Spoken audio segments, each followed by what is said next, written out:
Hello, welcome back to, I don't know, maybe video 4. I've lost track already. Thank you. I think my last video has like 15 views.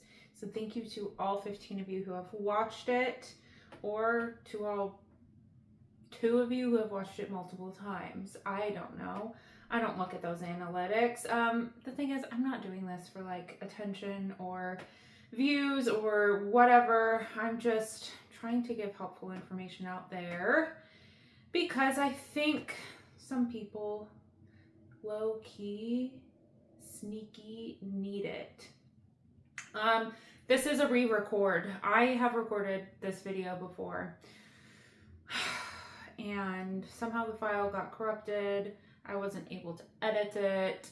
I tried to restore and repair the file and it just didn't work. So I tried everything I could to not have to re-record because I'm sure I'm going to leave some information out that I had wanted to share the first time, but maybe it's a blessing that I have to redo it. First things first, I wanted to go over this book that I have read.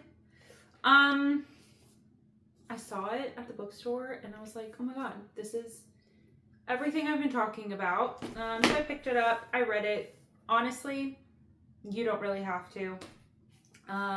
It's extremely basic, unless you need extremely basic. Maybe you feel like you need extremely basic. About personal branding. A lot of it is more about like actually navigating like life as an introvert. I don't really need information on that. I have been doing it my whole life. I've figured that part out. But I wanted to share just a couple things in here that I thought were interesting that I highlighted. So first, why personal branding? Creating the right personal brand will not only help you be known in your field and consistently land work, it could be the difference between who are you and thank you for being here in your career. Personal branding is about creating a unique online and offline identity, showcasing your distinct skills, expertise, and personality. This process requires a strategic approach into defining your unique skills and qualities and communicating them in a way that helps accelerate your business or career through intentional networking, curating the right social media feed, and participating in the most effective brand-aligned conferences and meetings. Now, I'm not necessarily speaking here about like the in-person stuff. I'm kind of been focusing on online. Because I feel like that's the part that a lot of tradespeople have a difficult time grasping. A lot of us are good at in person, but online is a little bit harder. What is a personal brand? A personal brand is how you choose to present yourself to the world. It's the fusion of your values, your strengths, and your weaknesses, your experiences, and the way you communicate them. This is basically all about communication. You are able to make choices around how your target audience will perceive you in the professional landscape of your niche industry, and that perception will also aid in your reputation. It's helpful to think of building a brand as the fundamental strategy for separating yourself in a compelling manner from your competitors in your chosen career. Separating yourself in a compelling manner from your competitors in your chosen career. The more authentic your brand is, the more your audience will resonate with it. I didn't highlight this, but I like it. As humans, we love a bit of humanity in a personal brand. Humanity, not AI. We're going to get into my feelings on AI in a moment here. Personal brand versus reputation. Your reputation is a story that others tell about you when you're not in the room, and it is also how they react to your brand.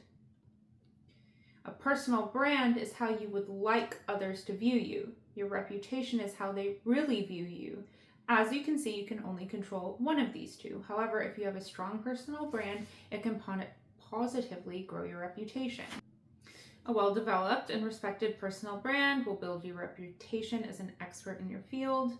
Developing a clear understanding, personal branding begins with developing a clear understanding of your unique skills, qualities, and strengths. I feel like I have said all of this already. I'm really got a grasp on this. Competency consists of your expertise and credibility, which are vital to building a personal brand. Let's see. There was some more. There's a few things. This is interesting because I have an aversion to like trending videos and things on social media. I just don't feel like it's authentic to me. If it is authentic to you, that's okay. That's great. I've talked in other videos before about how other refinishing businesses do utilize trends in their brand. But here's the thing.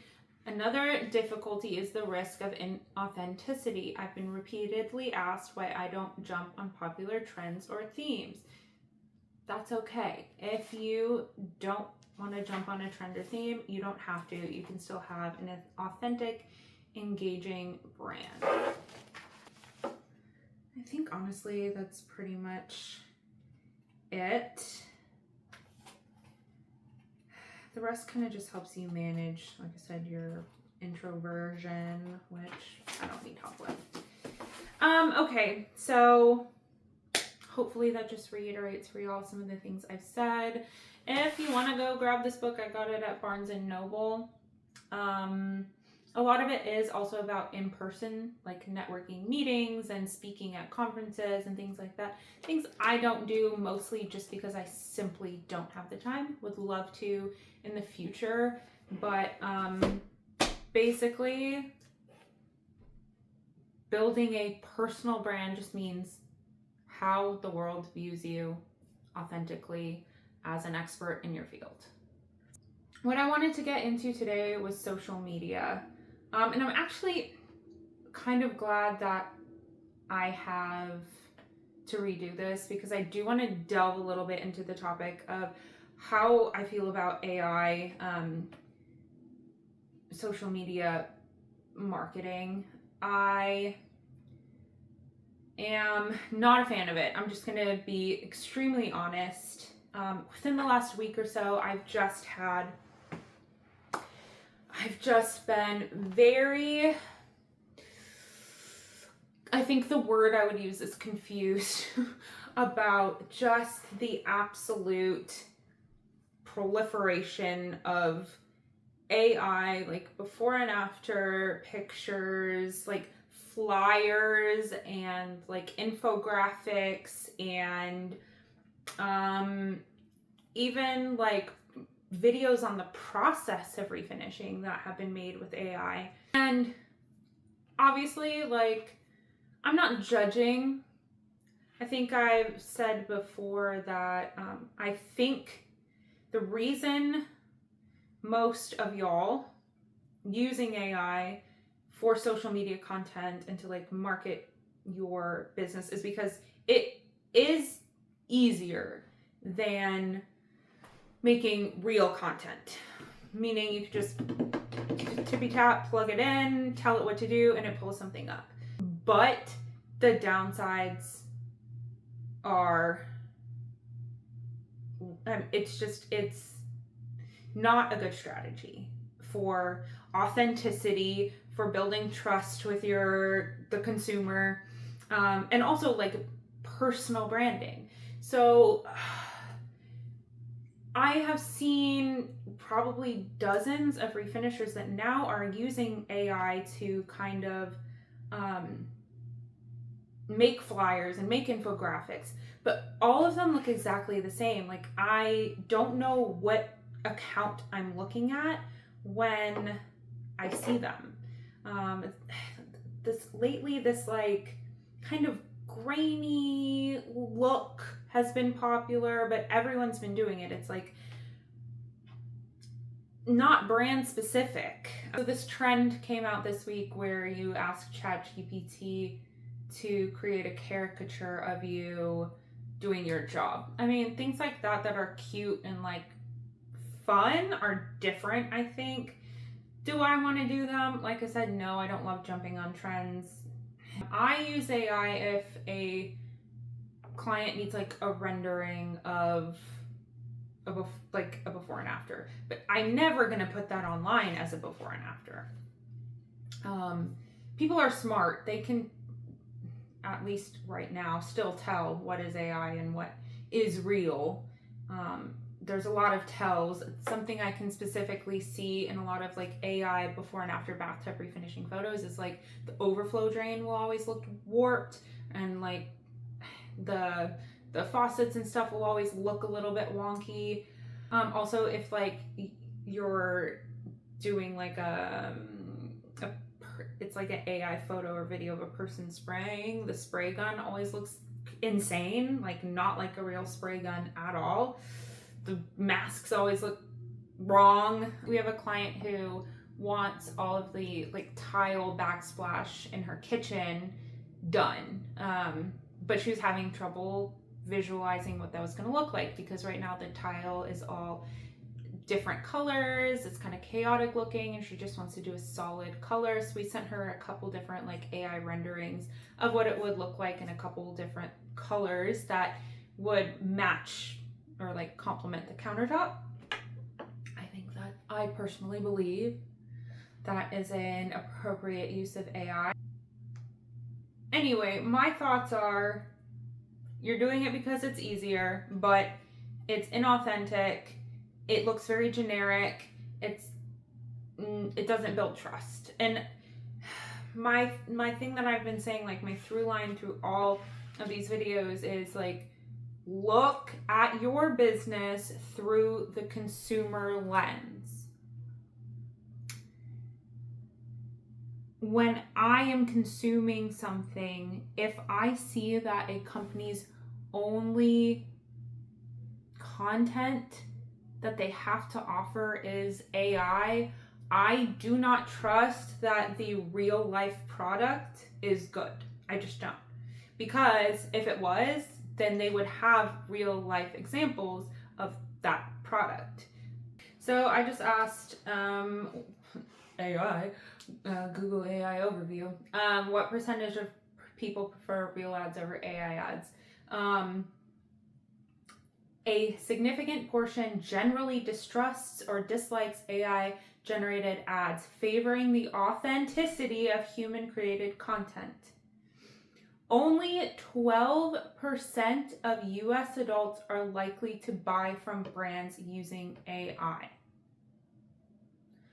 12% of US adults are likely to buy from brands using AI. That's very low.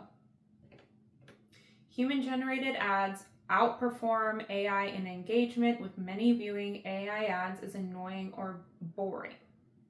AI-generated ads are often perceived as more annoying, boring, and confusing compared to non-AI ads. Only low purchase intent.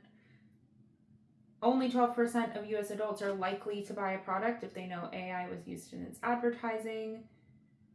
Men and younger consumers are generally more accepting of AI ads, while women and older consumers tend to dislike them. I actually really disagree with that. Millennials and Gen Z, we don't love AI in advertising at all. Like I think it's more like the boomer generation that loves AI, and you can just see that on Facebook. Like if you ever go on Facebook, which is all boomers and like late Gen X. Sorry if you are a boomer or late Gen X, but like my grandma and all of her friends, like everything they post is AI. Everything. Like from news clips to like cute little cat videos, it's all AI generated stuff. But people in my age range, younger, and even like younger Gen X, it's all real content. We don't want it, we don't like it, it's icky. It's icky. Okay, one study shows that hold on. Okay, I'm just gonna read the whole thing without summarizing.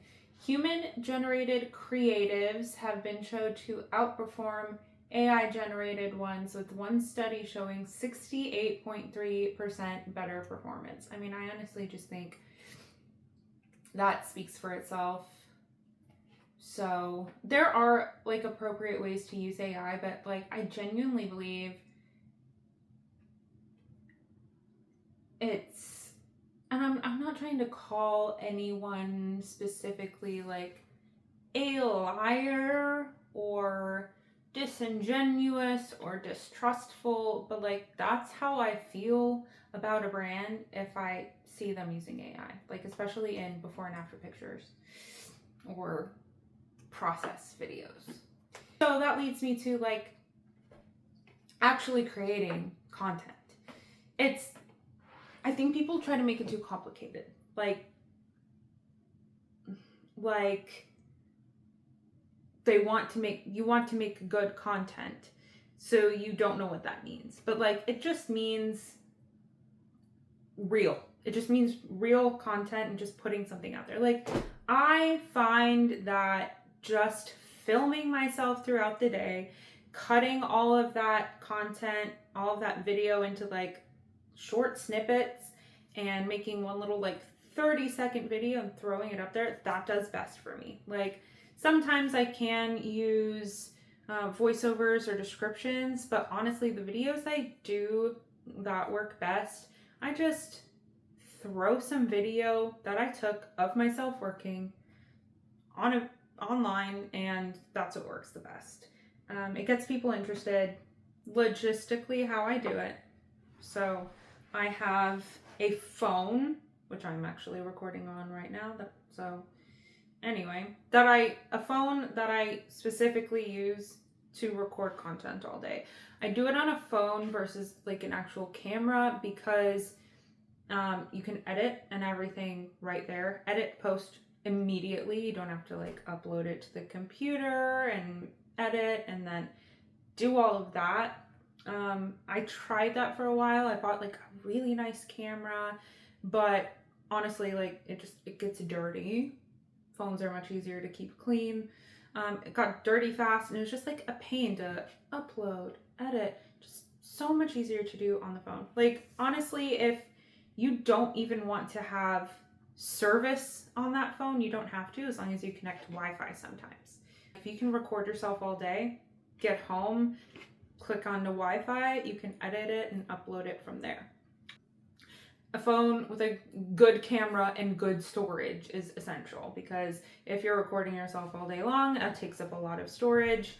Every day when I get home and click onto Wi-Fi, I back everything up onto Google Photos. I think I have a 5 terabyte Google Photo storage membership, because I have so much video. I usually go through once a year and delete all video I know I'm not going to use anymore, but I like to keep it because I can always like turn it into different content if I need it. How I do it, like on the job site, I like a very small tripod that you can set up on like a counter, or that has like legs that can wrap around things.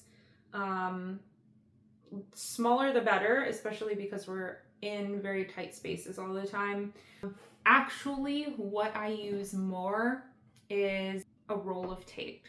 My like work phone, my content phone, fits in a roll of tape, like right in the middle, and I can just like set that down and like point it wherever I'm working, hit record, and just go. If you have a bigger phone, that's gonna be harder, but like even like putting a phone in a cup and setting it to record would work great, because I like to be able to angle down, because usually it's like on a countertop, you need to kind of angle downwards to watch you, but literally just every step of you working throughout the day, just hit record. Get in the habit of that. Sometimes I do forget, like especially if it's a really busy day where I'm just constantly on the go, I don't have a lot of like time to mess with it. I try to record like a full day of work at least 2 or 3 times a week. So getting into that habit to have enough content to get you through a week works great.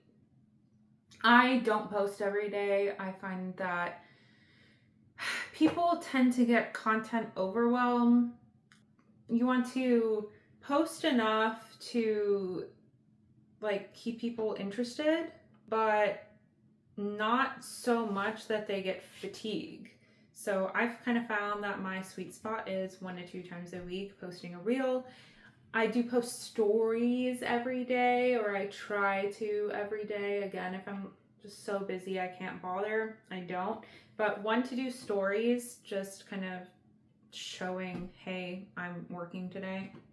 This is what I'm doing. A lot of people get stuck thinking people want to see before and after, show before and after. But the things that get the most engagement are if I'm just like actively doing something, like sanding or cleaning or repairing or spraying, panning like this over a bathtub. I swear. I'm so sorry. I love you to bits. I love you to pieces. I think you're amazing people. But like all of you who just and think that's going to interest people, you're not interesting people. I'm so sorry. Oh, here's before. Oh, here's after. People don't want to see that. And it gets repetitive day after day after day after day. You're just doing like a slow pan before, after, every day. It's boring. I'm sorry. I don't make the rules. I didn't create our brains, okay? Do something interesting. Post 15 seconds. I like to keep stories like 15 seconds or shorter. If you're doing something like kind of takes longer than 15 seconds, you can speed it up. Yeah. A couple stories a day, a reel a week. That's all you've got to do really to keep people interested and grow your brand, grow your following. As far as editing and making the actual content, I like using the Edits app, the Meta Edits app. I used to use CapCut, but it is expensive, and it's mostly just like for creators who like make frilly videos, who like do a lot of effects and transitions and like AI in their videos, and I just don't. Mine are very straightforward. All I need to do is be able to like trim the clips shorter, speed them up to make like time lapses, and turn the volume down. So at the end of the day, after I've recorded myself all day, I'll just go in the Edits app and I'll click on all the videos in consecutive order. They'll upload, and then I'll just find like the most interesting 3 seconds. So like 3 seconds where I'm doing something actively. Again, if it's longer than that, if there's like 10 interesting seconds, there is a setting in there where you can increase the speed. So it makes it go faster. But I like to keep clips about 3 seconds because that's the attention span people have before they want to see something new. So if you show yourself scraping caulk for 10 seconds, people are going to get bored of that and click on swipe to a new video. So you kind of want to keep everything rapidly moving so people's eyes are seeing something new every few seconds and they stay on your video longer. Because the longer they stay on your video, the more likely they are to want to watch other videos, the more likely they are to follow you, and then the more likely they are to become a customer and tell people about your business and grow that way.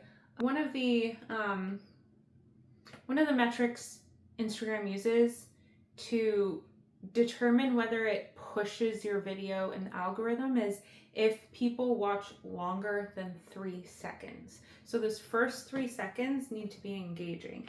If people watch past 3 seconds, you will get pushed in the algorithm more, which means more new people see your video. If your videos are just being shown to your followers, that doesn't actually do anything for you or your business. You want your videos to be shown to non-followers. That is how you get new eyes on your content and new customers. Many of my clients are from Instagram. I had 2 this week that found me on Instagram just by posting reels. So, recording yourself all day, uploading the video chunks, editing them down to about 3 seconds. It's very easy. Once you get in there, kind of just look around. There is an edit button, and within there you can split each clip into smaller clips, delete the clips you don't want. I recommend just like get on YouTube and type in, let me see, how to use Meta Edits app. Right here, how to use Edits by Meta, complete beginner's guide. There's several pretty informative videos on how to actually use the Meta app. Once you get started and used to using it once or twice, it's very simple. Then you can export and save the video onto your phone, so you upload to Instagram. But yeah, I just like the main thing is don't overthink making content. Just try to do something like that shows what you're doing, engages the audience, and is what you do. I meant to talk about this before we started talking about creating content. So I exclusively use Instagram for content.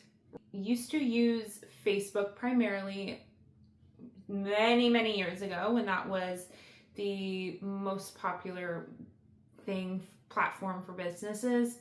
Now again, Facebook is mostly like older people posting AI stuff. It kind of loses credibility.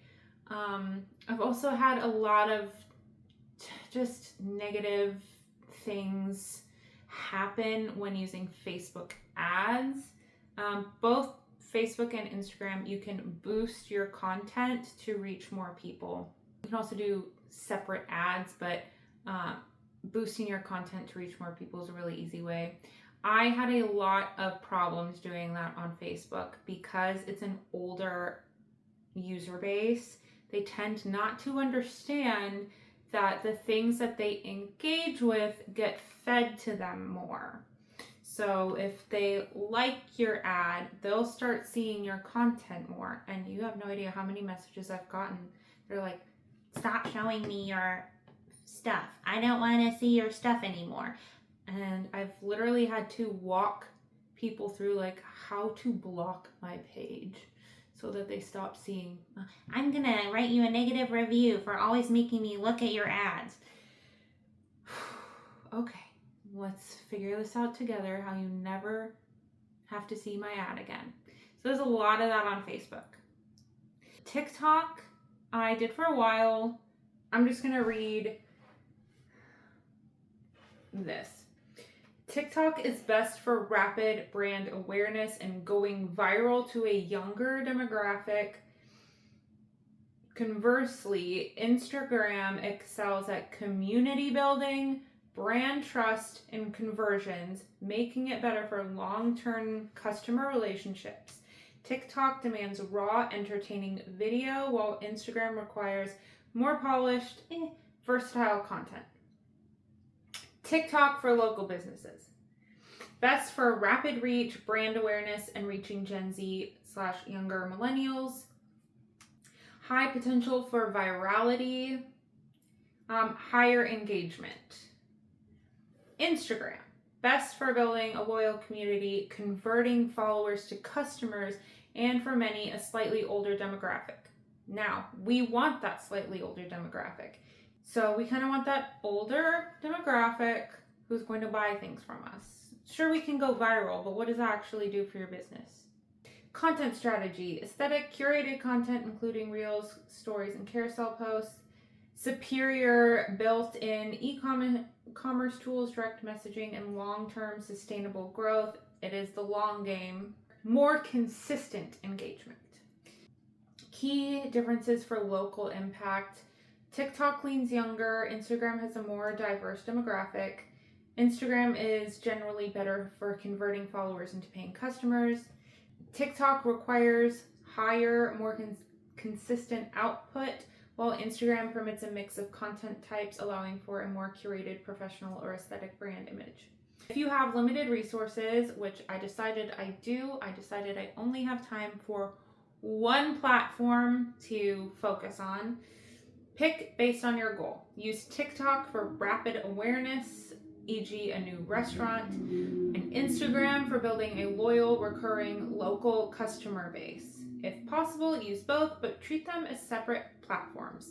Perhaps repurposing TikTok content for Instagram Reels, but not for the main feed. That's why I chose Instagram, because for local businesses, you want that more slow, steady, loyal following. If you're selling something where like anyone ever can order it, TikTok's great for reaching those people, but for local service providers, I just prefer focusing on Instagram. I think I only, in the time that I used TikTok, got 2 clients out of it. Instagram also relies on engagement. You have to engage not only with your followers, but the people who you are following. So every day you should go on Instagram and just spend 10 minutes commenting on other posts. Commenting, liking, sharing, reposting now. Engage with people you follow. Also engage with the people who follow you, who comment on your things. Always comment back, reply to comments if somebody comments on your content. Always reply to direct messages. It also factors direct messages into account. So if you are ignoring people who message you, even people who just like do an emoji reaction to a story or something, you get stifled in the algorithm. You have to engage. Instagram sees it as like a privilege to have an audience. And in order to grow that audience, you have to be engaged with them. But that's really important. Another thing I do want to touch on is, again, okay, so imagine you are the consumer when you are creating content. And I don't mean like the fast clips or any of that anymore. I mean, if you are somebody who you see this content and you say, I would like to hire this person to do something in my house, what does that look like? Some of you, I'm saying this very lovingly, I promise. Some of you in your videos, you are not tidy workers. I'm not always either. Like sometimes I post and I'm like, I should not have shown that. Like that was me being sloppy. But people want to see people being like neat and tidy in other people's homes, because that means you will be neat and tidy in their home. If it looks like you are making a huge mess while you're working, you're filming that and you're putting it online, people don't love that. Look like you're organized, look like you have your shit together, look like you're efficient, and maybe practice this. Like, look at your work through the critical eye of the consumer. Like, do I really want to be recording how messy this bathroom looks right now? I've got shit everywhere. I've got like stuff strewn all over the floor and all over the countertops. Would I want to put that online publicly? No? Okay, let me take a second to tidy up my workspace. Just imagine that. Here's how I do it. I imagine that my most complainy, critical customer is watching me work, and I try to work in a way that would give them nothing to complain about. And then I know that I'm recording content that won't be embarrassing or detrimental for me to put online. I admire anyone who is being brave enough to post content. But like, be a little bit more critical of yourself too. Honestly, I think that's kind of it for today. I'm gonna hopefully try to edit this tonight and get it out in a reasonable amount of time. Who knows what I'll talk about next time? I don't know. I'm running out of things to talk about. I just like can't reiterate how much like I want every bathtub refinisher to just cut the AI shit out. I really, really, really do.